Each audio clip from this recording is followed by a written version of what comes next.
I took a digital tour and I found out that there's barely any public infractions in the country because of, I guess, how things are run over there, but I guess it has its own inefficiencies, and we'll speak about those a little bit later on. I'm trying to finish this message. But look at other nations in Asia that are not as catering to their citizens, as for instance, China, South Korea, and Japan. The people there live like third world rodents in Africa, in India, in the Middle East. So, I mean, that is just evidence of the fact that the problem is not the race, the person, the genes within our bones, within our bloodstream. The issue is how we're treated. Because white people living in slums, and so therefore also defecating where they eat, it's because of the poverty that they're enduring and the disregard of their persons in those slums. Grab any race and treat them the way that blacks in South Africa are treated, and they will also urinate in the ocean at Durban Beach. Yes, Penny Sparrow. Your people too can urinate in the ocean if they're endured through enough apathy by those structures that are supposed to take care of them in a nation rich with minerals, with salt and honey, with milk, like Canaan, before God's people took it. A land flowing with milk and honey is irrelevant which Africa is, if at all that honey is concentrated amidst a crazy batch of ritualists, government officials, everybody peddling their trash at the expense of their countrymen. So if you like South Africa enough to stay and disquiet yourself with that tight brassiere, you must love it enough to be candid with black people. And like I said, Donald Trump enabled your discourse. Though people might carry on calling Donald Trump, what do you call this thing? Racist. Nobody cares, because much of what he said about South Africa is right. And South Africans are waiting for 20 years to progress for it to be clear that he was right. However, there are some of us that agree that he's right. Because remember I said that how do you destroy a country? Hate your foreigners from among you, and let foreigners trample on your feet, taking over your culture. Or let foreigners take over and trample over your culture. But also one that I guess I missed out, but I'm kind of hoping that it was implied that, of course, this is what's going to salvage a country. Take care of your citizens. If you don't take care of your citizens, your country will fall. Foreigners will take it over. If you don't maintain your national heritage, it'll also fall. And if you don't love foreigners from among you, it will also fall. So love foreigners insofar as they're legal.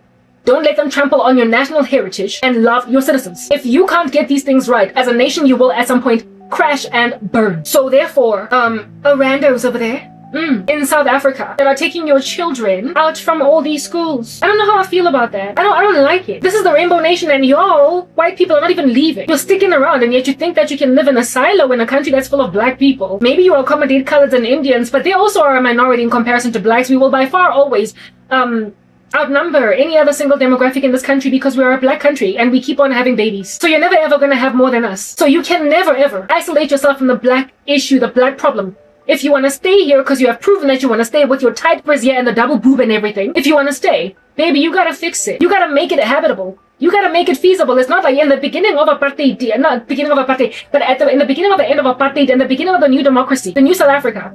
You showed that you were willing to accommodate integration because our schools were full of white chicks and dudes, and they were diverse. But because of just malignment and mismanagement of the country by the leadership, you took your children out of schools thinking that's the solution. It wasn't the solution. So you showed that you can allow your children that you love with your heart, mind, and body and soul to attend a school where there are a whole bunch of black kids over there. You showed that you can live with black people enough to trust them with your children in schools, to trust them with having black friends in schools. You showed that you can do it. But then when the black government dropped the ball and black people ended up essentially reacting to the fact that their bodies are covered with hives since we're not getting enough medical care from our government, you then decided to pull out your kids from schools. Where are you going to go? This country is not so big as to accommodate the little silos in which you're hiding that are crazy expensive. You cannot. Listen, Cape independence, while it might be a feasible thing that could happen, is not ideal, and neither do I want it. How in the world are you going to give the Cape independence from South Africa when that is where Nelson Mandela grew up? The guy is Xhosa, and he's from Port Elizabeth.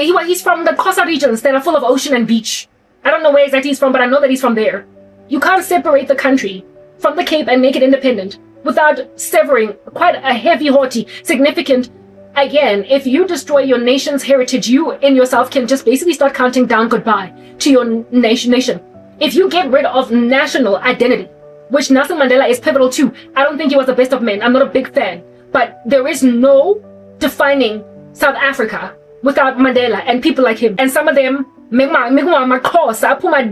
Eastern Cape, Western Cape, etc. So if you give the Cape independence and make that a different country, you essentially take Mandela out of South Africa. And you cannot take Nelson Mandela out of South Africa without significantly changing the nation's history and then enduring a most cataclysmic civil war, which I think you're still going to endure anyway, like it or not. I mean, unless you repent. But what are the odds that South Africa is going to endure a Nineveh type epiphany? We don't know. We don't know. Listen, we have no clue. So white people, they need to talk, is what I'm getting at. And bold-facedly. Even if you face getting egged in the mall or even killed. Because that is just the nature of struggle. There are casualties at war. There are soldiers that fall for a cause, a struggle. And if you must be a soldier that must fall, because some angry EFF mongrel, Oga Julius Malema, they keeps on saying kill the boy, kill the farmer, decided to shoot you dead in the mall as you were buying groceries for what you said on social media. And so being an activist for your country, be like Biko baby and go in the ground. But the blood of that martyrdom is the seed of the South African recovery or restoration. With every revolution and every transformation of a country, there will be casualties. So you will get killed in the streets. You will get called racist. You will be mobbed. But if you love it, not if you love the country, you love it. Duh, you're staying, I'm not. You love it, so fight. Otherwise, you're gonna keep on squeezing yourselves in little cracks of walls, moving to little shongololo corners, hibernating like you're a bear in winter or whatever. You will keep hibernating in pockets of the country, and they will become increasingly inhospitable for you. Until now, finally, like with great reluctance and apprehension, you will finally go to Australia, like Trevor Noah out just speculated in his jokes back in the day. You will finally leave, but you will have held on for dear life. I know what it's like to hold on to a country for dear life and finally leave because you will no longer have anywhere to breathe. If you want to be like me and end up living in a homogenous society full of Asian people that are going to stare at you in a train until you get off, but this is like a lesser evil than where you're coming from. My darlings, you will have, I guess, created for yourself a climate of no complaint, just hibernation like a bear. Look at you go. Hey, you be out just storing food in your body or whatever so that you can be dead for a cool 6 months of the year. You will hibernate in corners of this country until you realize that there is no way to hide anymore. Climate change has out your melted ice caps, and now it's no longer cold in winter, so you're gonna have to stay alive all year long and hunt. And when then you have to stay alive awake all year long and hunt, my darling, it gets a little bit taxing to keep on hunting, doesn't it? If you can't store food, if you can't save money, if you can't build generational wealth, if you can't do any of that, if you can't really hibernate anymore, you're gonna go to Australia. But it would have taken you how long? With that tight bra and the double boob. How long? It would have taken you a cool minute. I have had a whole bunch of white people stand back at the most inappropriate mistreatment of my person by crazy black men that felt entitled to me with their crazy polygamy. I mean, there are nations in this world that they would never ever even so much as cogitate upon the mere idea of polygamy as a whole feasible structure in those nations. There is a woman whose husband went to Africa in the UK, went to Africa to go and take a second wife, where they allowed him to do this thing. When he came back, in Lahore, the citizenship was held by his wife to the UK. That woman had divorced him, renounced him, and his citizenship, seeing as they were not married long enough, not viable anymore. And so the guy had to now pack up his bags and go back to where it is that he came from, because he thought that he could go and take a second wife, being an African man and everything, in Africa, and come and be an affront to a UK citizen, out here living a Western lifestyle as a black woman, however, married to a man from Africa. She kicked him out of her country because there are laws in certain countries. Bigamy, it's called bigamy, where you, upon being married, decide to go and take another wife. It's not allowed in certain countries. Bigamy is not allowed. So I don't know how the UK is faring with the excruciating polygamy amidst Islamic marriages. Are you gonna then, they're losing sight of their own culture. They're accommodating Islam, and they're full of polygamy too, like black people. So what goes then for your bigamy laws? Are the Muslims covered under freedom of religion? Is that what's going on?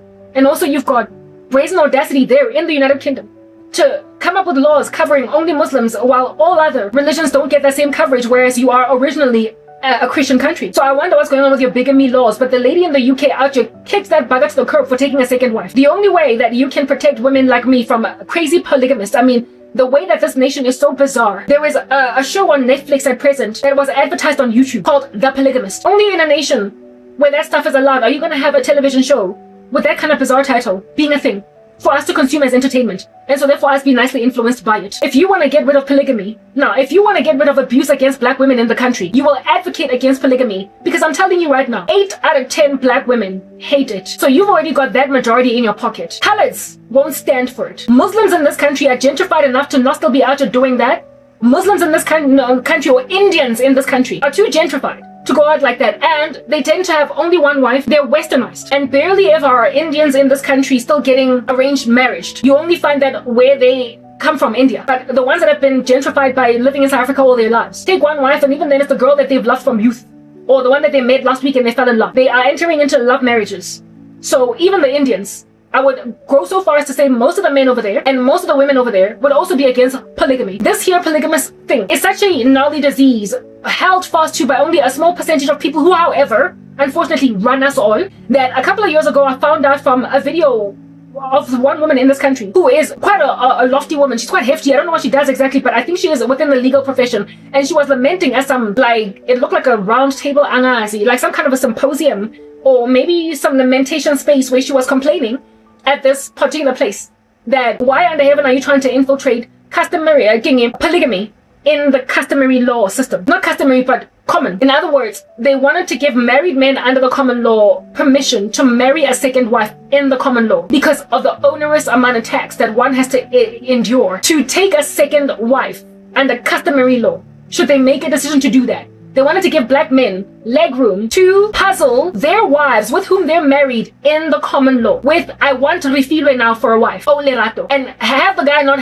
have to get a divorce from his wife and then marry under the customary law his wife, the first wife, and then take the side chick, because that's exactly what she is, that now is going to be fronting as a second wife. They wanted to make it easy for black men to take second wives, even though their original marriage was in the common law, where it's only one woman, one man. One woman, one man. Yeah. Now they've incorporated gays and everything into this marriage agenda, so I don't know how that one works. Is there polygamy amidst gays too, where they can take as many spouses as they want? I don't know. One man, or one woman, whatever. There are all these perversions, but the original thing was one man, one woman, and in order for you to marry somebody else, you have to divorce this woman and then take your second wife. They wanted to get rid of all that red tape and all that bureaucracy.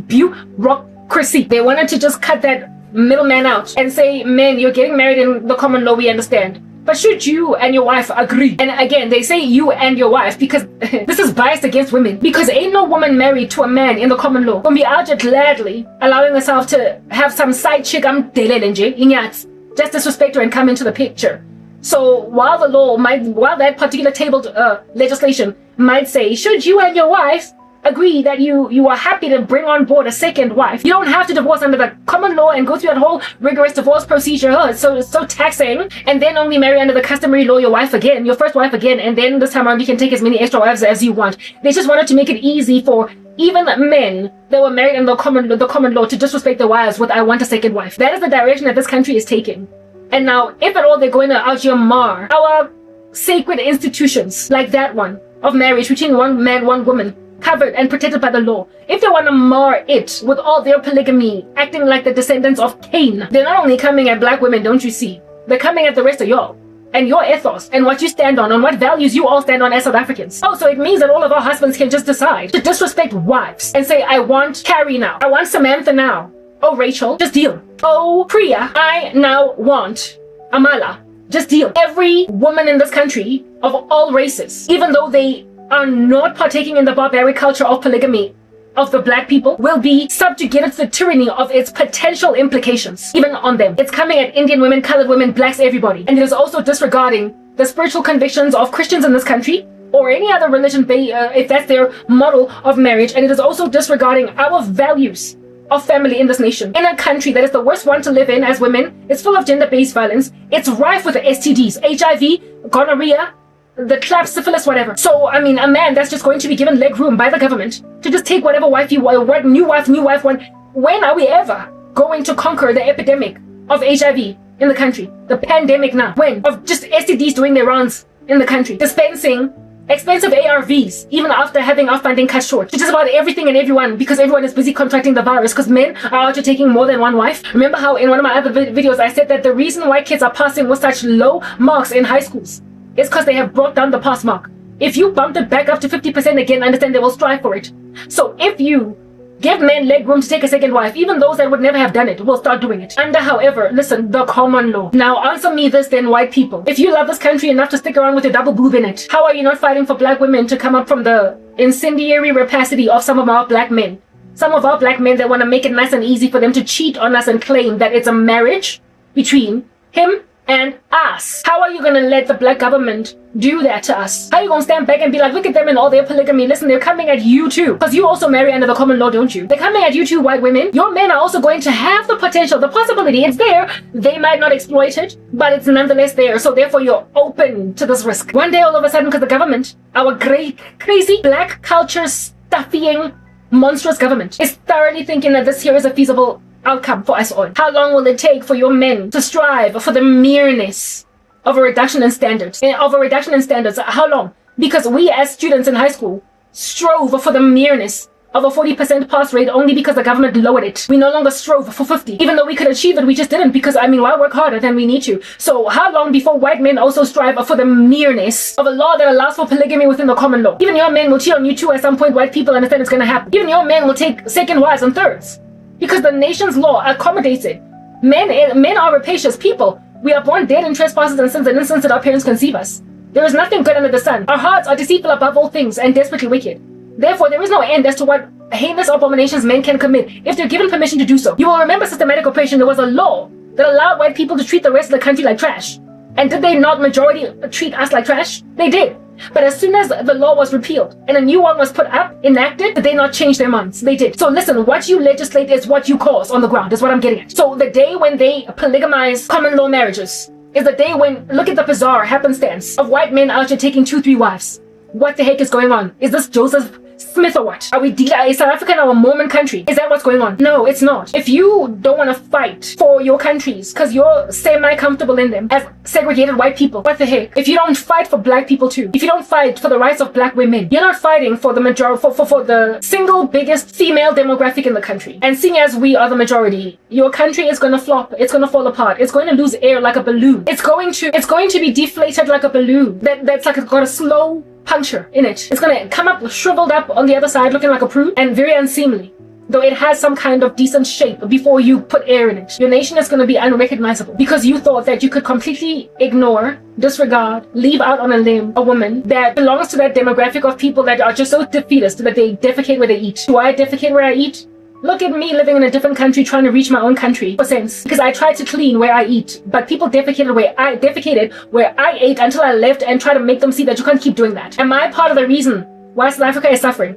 Am I part of the problem? No, babies, I'm one of the solutions. I'm one of the best things that could have ever happened to this country, and yet you watched it, white people. You observed it. You merely functioned as a spectator and watched me get abused until I almost died, and then I had to leave. I was one of your best, but because of my skin color, I was disregarded as, listen, they do this to their own people. The more black people you leave to go in the diaspora because they are frustrated by black indiscretion, is the tighter around your ribcage that brassiere becomes, until never mind a double boob, but the breast comes out all together, popping out like a jack in the box. The more of me you let go in this country, the less and less fight amidst the biggest demographic in the country you have against these structures. If black people don't fight with you, seeing as we're the majority, you don't stand a chance. You need more of us on your side as black people. You need more of us that think right about what's going on with you, what they're doing with you. You need us. We make up the majority, and if I can convince a lot of black people for my rhetoric, you have already won a big victory of ideology for your side. I will have already participated in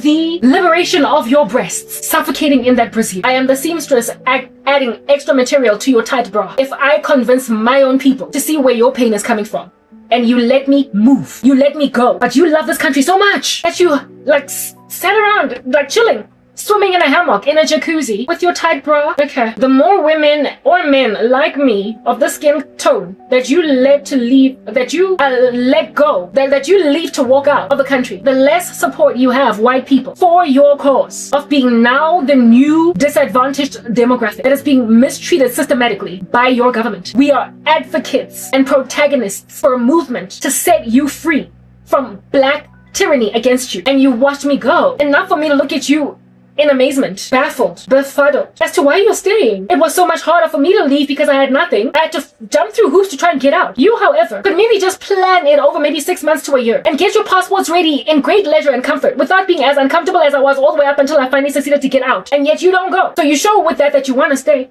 You love this place. Okay, good. You love your country. Good for you. Why then did you let me go? Because I was among the people that was going to make your life a lot easier in the future if I succeeded to convince my people for what is right. Because after all, do we not make up the majority of the country? Your nation is falling apart, South Africans, that even love it to a point of tightening yourselves with crazy squeezy brassieres. Because you don't take care of your own people, you don't love foreigners, and you also allow yourself to be infiltrated by crazy other cultures that don't make any kind of sense. And I'm tired enough to leave, but there are others that love you enough to endure breathlessness with a tight corset in spite of you. I can't get it. I don't get it. The whites left Mozambique, and look at it today. South Africa. Your whites still love it so much that they will disquiet themselves with private tuition for their children, even though they can't afford it. Some of them. They're not yet leaving in their droves. But we all know what happens when white people leave a country. And that nation is full of defeatist blacks. If anything, white people only leave a country if the blacks are defeatist. Largely, if the blacks are agreeable, they don't leave. Seeing as white folk are not yet leaving, there appears to be something salvageable about you. But I get it, they're chilling in corners of society, in dregs, with their tight bras. They're 5 seconds away from leaving finally. But guess who would have left first? Oh, look at that, surprise, surprise. Blacks. Look at South Africa lose its natives. Born and bred, originating, even ancestrally.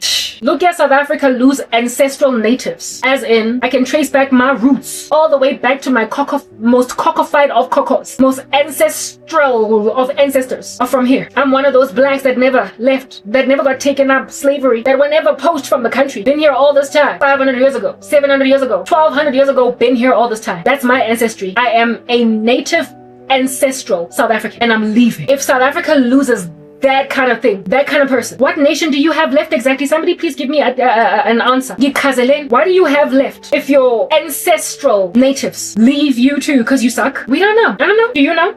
I don't know. Do you know? I don't know. So what I'm getting at, white people, you can either keep taking your children out of black schools, out of schools that used to be diverse, and now make them like schools in the hood. You can either keep doing that, or you can be the change you want to see and bravely call out issues for what they are, but have enough tact and decorum in your speech to not offend the world like the way that Penny Sparrow did. Do not merely make like Vicky Momberg and say, I don't want to deal with black police officers, I can deal with colored, and I can deal with Indian, but don't bring me blacks. It's not going to do anything for you to run away from blacks until you take your children out and pay fees that are too expensive, because those blacks are not your problem, baby. It's the leadership that has made them live like rodents until they defecated the way they eat. Treat them better, love them, make like missionaries in a foreign country, out here wearing the CI, the uniform, the clothes, the cultural attire of that nation. And watch how, like Hudson Taylor, they got embraced in China finally and evangelized them. Immerse yourself amidst the blacks, understand where they're coming from, and fight to uproot the government as we know it. Yonkele ANC gotta go. Uproot even the present political parties that are apparently opposition to the ANC. I told you there is no valuable politician in this country, not even one. They all suck. There must be a I told you that the country's gonna get taken over it's gonna get destroyed by Gen Zs and then rebuilt by Gen Alpha and perhaps Beta. But you see, I'm always striving for an Nineveh moment in this deadbeat country, where you don't have to endure that kind of judgment, where you don't have to lose a country, where you don't have to lose national infrastructure, where you don't have to have statues brought down. Listen, I'm gonna give you some nuggets of South Africa. Do you understand? There was a gentleman by the name of there are gentlemen by the names of John Wesley and Charles Wesley brothers, and they were so prolific in evangelizing their England that they are credited by many scholars, even secular, for having contributed to why England did not endure a revolution like the French did. They made people righteous enough to peacefully transform their country, as opposed to take it by force. But the nation was at the precipice of a revolt, and as a result of men like John and Charles Wesley succeeding to evangelize their countries, and of course Whitfield, as a result of these people succeeding to evangelize England, them not enduring a revolution like the French Revolution caused them to ultimately be what we call now today the British Empire. They got big, they got huge, they prospered, they became a global superpower. They became a global superpower from where essentially even America would be born. It was from them. It was a breakaway from them. They succeeded to become a global power because of righteous men. Martin Luther is credited by philosophical scholars wise enough to put 2 and 2 together as having enabled democracy in Western civilization because of the Protestant Reformation. Made men righteous, realize that fighting like dogs is not going to do anything. The only time that you're going to get peace in the country is if you allow people to have a freedom of religion, choose who they want to worship. But this thing of trying to force Catholicism down anyone's throat, or even Protestant Christianity down anybody's throat, is not going to do anything for you. Don't fight. Love people. Try to evangelize them. If they don't want to get evangelized, dust your feet off. But you don't got to fight. You don't got to fight. Martin Luther was an advocate of that. He was a proponent and a protagonist of such a way of doing Christianity as that. And to a point where even secular scholars credit his ministry for the birth of democracy in Western civilization. What I'm getting at, and so telling you briefly stories nyana about Martin Luther and John and the Wesley brothers, Charles and John. What I'm trying to get, and John and Whitfield as well. What I'm trying to explain to you, and so telling you some little nitbits about these men, is that they succeeded to evangelize vast patches of their countries. And so things like war was staged. Democracies were formed. What could have been a bloody outcome became a peaceful truce, a treaty, if you will. Therefore, if this here nation that is South Africa is facing a revolution, I told you, Gen Zs are going to break down your buildings. They're going to out here burn streets, Molotov cocktail, presidential mansions, and get in there and swim in presidential swimming pools like the people of Sri Lanka. There's going to be barbed wire fencing around the union buildings because of how much people are riotous. And the nation will be unrecognizable. I also told you prophecies where I saw there being no food on our FMCG shelves. Essentially, go to spa and food schmoot. I told you about a dream that I got where, just like in the days of COVID, there were queues outside of stores, snake-like, because of people not being allowed to go inside the stores as a result of social distancing. But it was reversed, where it is that the queues were inside the store and food was caged, and people were not allowed to buy more than a certain quantity of a certain grocery item. And if they were going to buy more, they had to prove that they had a family of 12, for instance. And this is because of just how little food there was on our shelves. We are an agricultural beast as a country. We can farm for days. We have a lot of naturally grown fruit on our own shores. We've got rooibos. We've got the wine fields in Cape Town. We can grow apples, potatoes, bananas right here on our shores. And that is why we are blessed, unlike South Korea. Unlike Asia, period, where our fruit are decently priced. Our fruit are cheap. If a person is struggling to eat, if at all they've got a diet of fruit, they're good to go. Because fruit are cheap in this country. Very cheap. Especially if you buy them in bulk. But there are countries like South Korea where they've got such a hilly land. I came to learn that it's very hard to farm over there too. And so their farmers, the little land that they do have to farm, they can't scale. And so because they can't scale, they can't reduce the price of these fruits that they're growing and these veggies that they're growing. They can't reduce the prices of them because of just the sheer volumes that they sell. Because there aren't volumes. Because there is not enough farmland for everybody. And South Korea is already a very small country. So while they've got high quality fruit and it is there in abundance, it is nonetheless very expensive because of this here issue. And it's not just fruits, but also vegetables. I can't fathom buying an apple for $1. Convert the dollar to rand. Imagine buying one meager apple for a cool 27 bucks. I mean, you would faint. But that is a reality in Korea. So fruit are a luxury. Their diet is quite healthy. But there's not much fruit. There's not much produce in it. I wonder, how do you get all your vitamin C? It's likely because of takeaway restaurant food where they can afford to, I guess, spread one strawberry between 4 orders. And so it makes sense for them. And because they buy in bulk, they'll probably get smaller, lower prices. So perhaps if you buy takeouts, you can get your vegetables in a takeout. You can get your fruit in a dessert. But if you're going to have a bowl of fruit in your kitchen, who are you? Perhaps Oppenheimer. Maybe you're Elon Musk in there. What do you call this? In South Korea. The situation is so intense over there with fruits and vegetables that people get given fruits and vegetables on anniversaries, on birthdays. Like somebody buying you a whole Nike sweater, perhaps, for your birthday, because you've always wanted one. This Nike sweater of which cost them a cool 2,300 rand at the store. And that's your birthday gift, but like, it's a bowl of fruit. I mean, I think 2,300 might be a little bit of an exaggeration. Well, no, actually, I mean, if you're gonna be like, listen, I saw a video of this one chick in Japan buying an apple for $1. And they had packaged this apple so cutely in this, like, its own little encasement. Because one little apple is just such a gem over there. I mean, can Asia lag so much farmland when it's so big? I mean, China is mammoth. I don't know. I don't think fruit are expensive in China per se, but I do know they're expensive in Japan and in South Korea. Maybe it's because they're, I don't know, their country, like it's hilly. You try planting like a vineyard on a hill. I don't know, that's like upward, like just, yeah, I guess it's not feasible. And then in terms of imports, they could import, like, and to indeed increase scale. But they don't want their farmers over there to lament and riot because they're trying to keep the country in peace. So they're giving the farmers their daily bread and are not importing as much. And those fruits that don't grow in that terrain, those are the only ones imported. Things like mangoes. And because they're imported more so, are you then going to pay an arm and a leg? So it's not like you're not going to find fruit in Korea. You're just not going to get them very cheaply. But in this country, your bananas are cheap, your oranges, your watermelon are out to be retailing for a cool $25. I am not lying. I was watching this vlog of this one guy showing us the price of watermelon. He didn't buy it. He was just letting us ogle, gaze at this like very pricey fruit. But it's not in my country. In South Africa, I grew up eating watermelon every summer. My grandmother bought it because we can source it and easily grow it in our country with our conditions. We are blessed. We are a land flowing with milk and honey, and much of Africa is blessed with such farmable land. But look at what you're doing to farmers in this country who are white, and look at how you feel entitled to their land. Look at what happened in Zimbabwe, farmable land. Mugabe took all the white people's land, and then the country went into famine because nobody could farm. Who are the black people who then ended up owning that land? It's not that the land can't be farmed. It's not that the land can't bring forth fruit. It's that the government made sure that that is a thing. And so people go hungry. When your governments are corrupt, it doesn't matter how much farmable land you have, how easily you can grow watermelons and peaches and apples and bananas, nectarines and pomegranates, grapes, rooibos. It doesn't matter how much vast land that is flat that you can drive through in South Africa. It is a potential farm hub, garden route, going to Cape Town. There was this one chick whose channel I started watching on YouTube that's married to a guy from South Korea, from South Africa, however, who teaches English, who taught English, but then she ended up stopping teaching because she got married and life took a different turn for her. So she's no longer teaching. And I watched one of her vlogs, and in one of her vlogs, her husband, her Korean husband, came to South Africa and they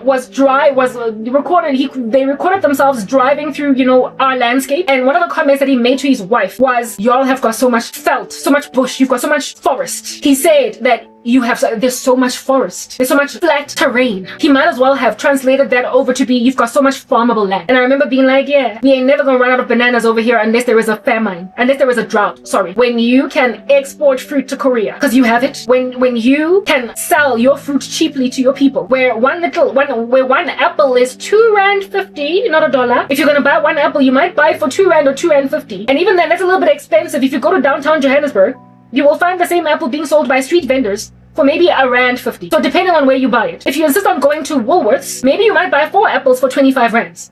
Or $30. But in Korea, 1 apple is $30. One, dog. And even then, even if you go to a fruit market of vendors on the street, it's $30. If you go to a Woolies type store, just don't. It's that basic. Don't.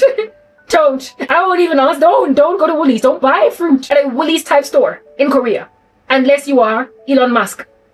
So what I'm getting at is that every country has its things, but one thing that Africa is blessed with is farmable land. Why are your farmable countries poor and hungry? Why on this continent that has got so much daylight for photosynthesis, hungry? Yes, we've got dry patches of land because the continent is hot and sometimes it doesn't rain, but do you not think that it doesn't rain because God is staying rain from you because you're so pagan? Rain comes from God. How in the world is Africa hungry when it's got so much farmable land? And how is Africa unresourced when it's got so many minerals? Our leadership is crazy.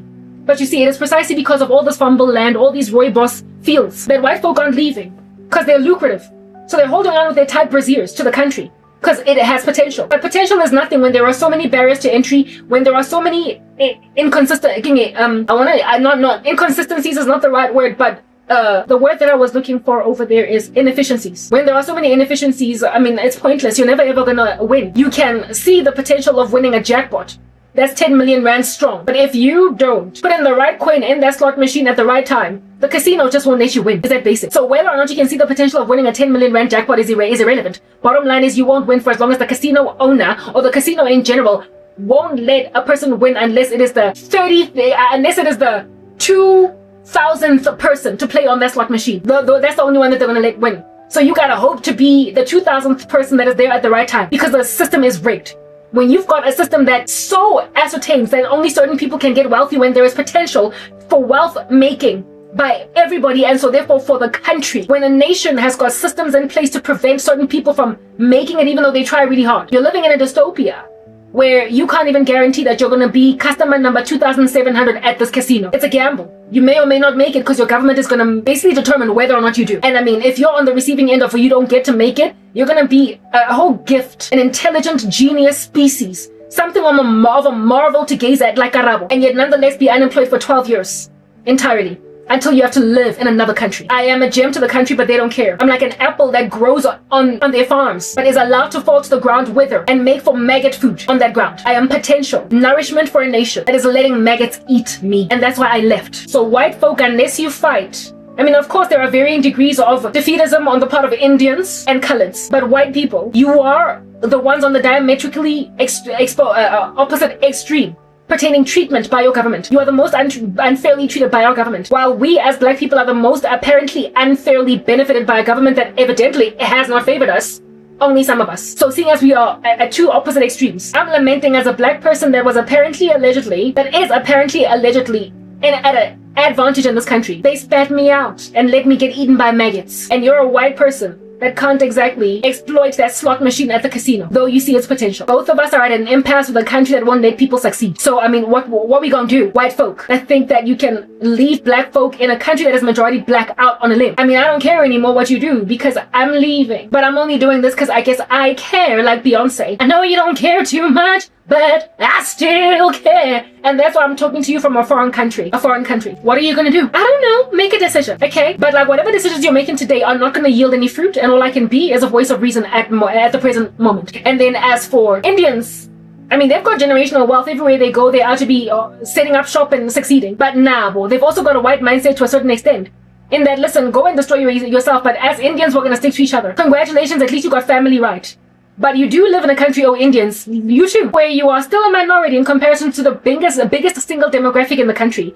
If you allow black people to die because they're so defeatist, this is your country. It's going to ride. It's going to cough out blood. It's going to wheeze like a geriatric with emphysema and then finally pass away from asphyxiation as a result of just cluttered lungs with phlegm. It's going to die from a virus called devastatingly defeatist government. So, Charo, you can stick to your fellow Charo, but baby, you are living in Africa and it's full of blacks. Whether or not you're upset or picking a controversy with how defeatist we are is irrelevant. This is your country, and in it you can't afford to ignore the biggest population in it. That means your whole country falls apart. Where are you gonna go? Are you gonna make like white people? And ultimately, after your brassiere is tight enough with now a triple boob, you've got now this like incendiary triple boob Indians in the country, and some of y'all already went to Australia. You know that, right?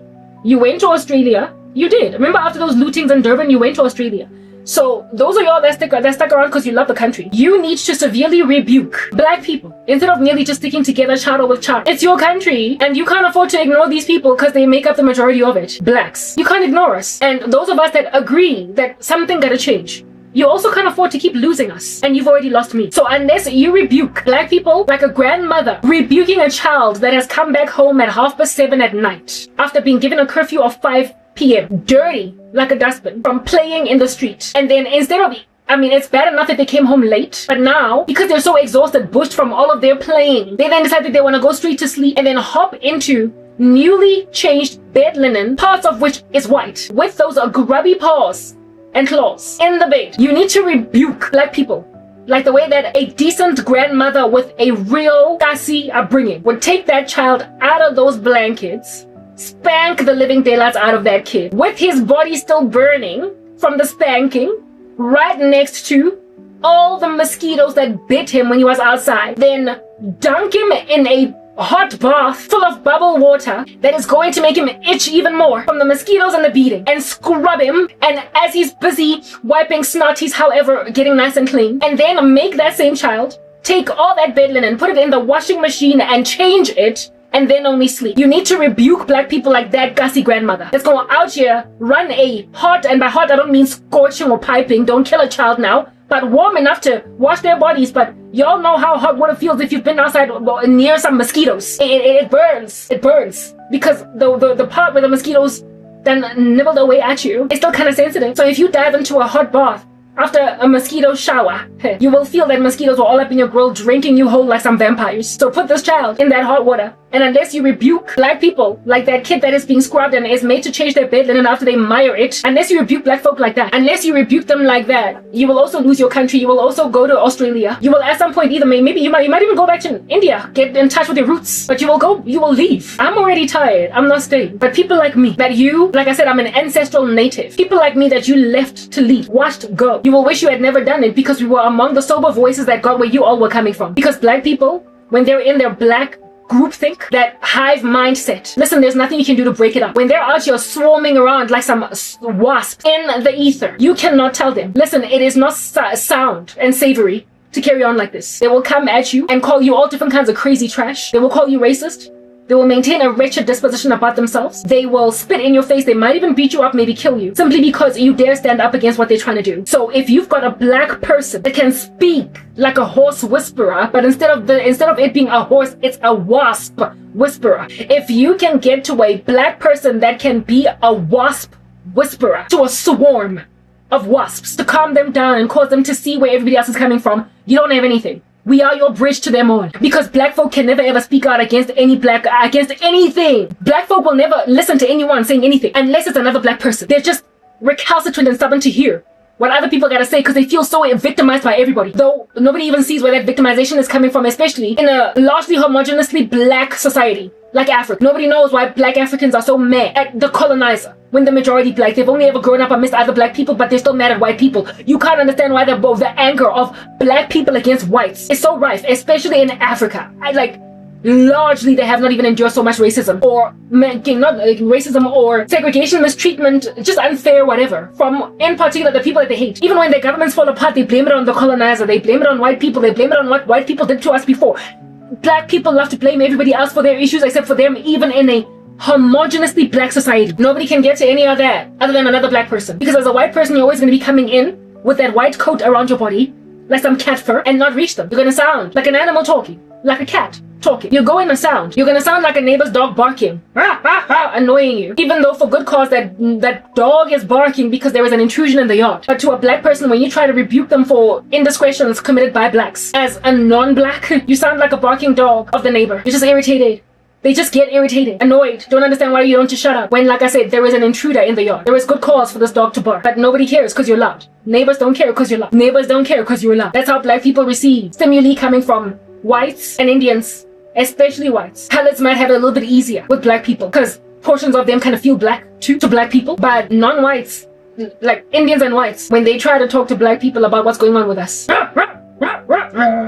don't get it. You need me. You need me to be a wasp whisperer because I can whisper successfully and so tame black people that don't listen to whites for no other reason but the fact that they're holding a bias. So losing me is the worst thing that can ever happen to you white people and Indians in a country that you're staking around in, even though it's becoming increasingly uninhabitable for you. I am your best way out. A native black ancestrally in a country full of people that are destroying it, that however won't listen to you, explain that to them unless you look like them. And even then, if you look like them, because you look like them, they might try to marry you first. They might try to sleep with you first. They might try to cajole you, talk you down first. They might try to make you realize that black people belong to black people. What's with you an interracial marriage? They might try to convince you that black people belong to black people. What's with you with interracial friendship? They might try to call you an Uncle Tom.